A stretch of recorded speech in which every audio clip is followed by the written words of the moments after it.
Well, good morning. I'm Jim here at the Swing. I'm just looking forward to being with you for a few minutes here today. We're talking about a journey of Abraham and Isaac and Jacob, and now we're talking about one of Jacob's sons who God's using in such a special way because he's filled with integrity. He's got great character. He has purpose and he has hope, and he's determined not to get sidetracked. So many times it's so easy to start something, but it's another thing to stay in there and to stay with the stuff till it's accomplished. And Joseph had a dream, and we've talked about this dream so many times, and yet he had so many. He could have been sidetracked with anger. He because his brothers to throw him in the pit. You see, there was three things about Joseph. Three things. You can talk about the pit.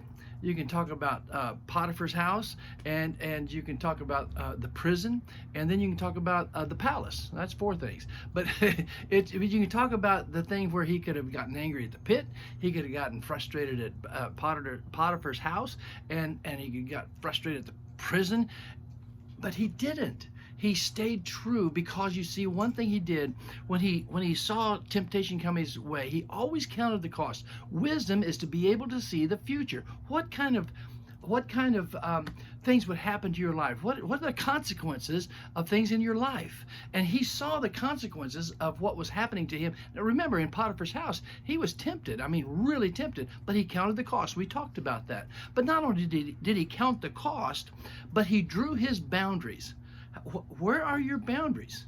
Where are your boundaries? One guy said to I remember there was a stagecoach way back, but there was a stagecoach company that was looking for someone to drive their stagecoaches, and they said, now we want to know how you drive. And so the guy said, well, I'm tell you, I'm so good that I can get a foot from any cliff and stay and keep it steady. And the other guy said, well, I can do better than that. I can get a half a foot close to the cliff and still make it, never go off that cliff. And the third guy said, well, I tell you one thing, I stay so far away from that cliff. I stay as far away if I can from that cliff. I don't get close at all. And he got the job. Why? Because he had boundaries. He said, look, my boundaries is not to get close to sin or the cliff. He said, I'm staying away. And that's what Joseph said. My boundary is to stay away from any kind of sin and stay close to honoring God with my life. So the boundary is to honor God and stay away from sin. Wow, that's an amazing thing. And that's what he did. He set his boundaries and he drew those boundaries. Billy Graham was a man that would never get on an elevator with a woman unless there was another man or other people on there. He drew boundaries of never being with another woman than his wife in any situation. He put that boundary there because he didn't want anybody to even get a glimpse, a thought of him being in compromising. Thank you, my love. Compromising situation. See, I need her so much. So I need you too. but anyway, so he would never get in that compromising situation. Now, then he always knew, and Joseph knew, and we need to know that if we yield to temptation, now temptation is not sin, but yielding to it, getting involved with it, that's where the sin comes in, because it gets a hold of you. Jesus always wants us to be free. He wants us to be free, and he knows if we yield to temptation and get locked in, Satan wins a victory. It's not saying that we can't be forgiven. We all make mistakes, but you know, if you know and have the wisdom to see what consequences of sin is, you want to stay away from it. And so God gives us, as we've talked about in Hebrews, 1 Corinthians 10:13, that he gives us a way of escape.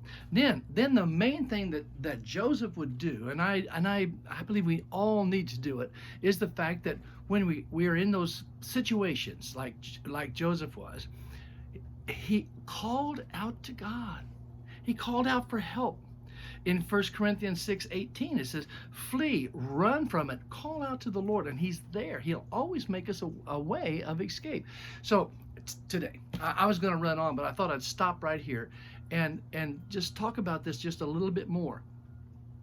I don't care what age it is. We all are still in the flesh, and we all have that opportunity of the flesh to cry out, and we have to know something. No, count the cost. No, set your boundaries. No, I'm going to be sure and yield I'm not going to yield to temptation because I know it's sin.